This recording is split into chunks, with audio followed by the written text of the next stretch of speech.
My name is Akhil, and I'm a UX designer at Google. I'm a part of the Next Billion Users team. We design products for users that are coming online for the first time. In my job, I make sure that people can interface seamlessly with technology. So an example of that would be, let's say you want to send your mom a text, and the phone has the capability to send a text. My job is to bridge that gap and make sure that you can tell the phone to send a text to your mom. Now, if done well, you won't be pulling your hair. The strange thing about UX design is that you won't really notice it if it's good design. You only notice it when it's bad. So there's about 1 billion users that are going to come online from countries like India, Indonesia, Brazil, Mexico.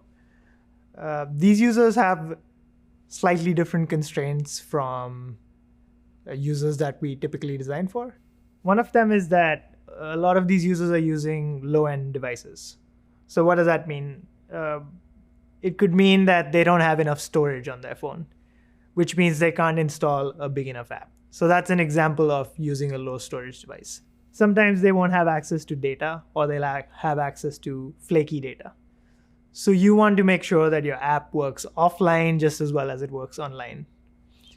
Another example could be literacy. A lot of these users aren't literate, or they might not speak English, whereas a lot of the internet is kind of serving people who speak English. So that's another thing to think about.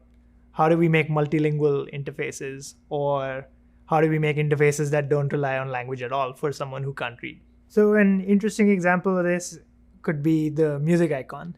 Something as simple as a music icon that we take for granted, the music note, is something that a lot of people don't understand, or they don't know what it means. The reason for that, we think, is because the music icon is a very Western classical music piece of iconography. And since a lot of our users aren't exposed to that, they don't actually know what that icon means. I think when technology is built correctly, it can be a very effective tool. So for things like navigating to a place, or finding a partner, or seeking information, or learning a new skill. I don't think your access to these things should be based on how old or new you are to technology. A lot of our users that are coming online for the first time aren't often confident with technology. And so to not design for them and not help them have access to the internet and to technology, it feels like a great disservice to them.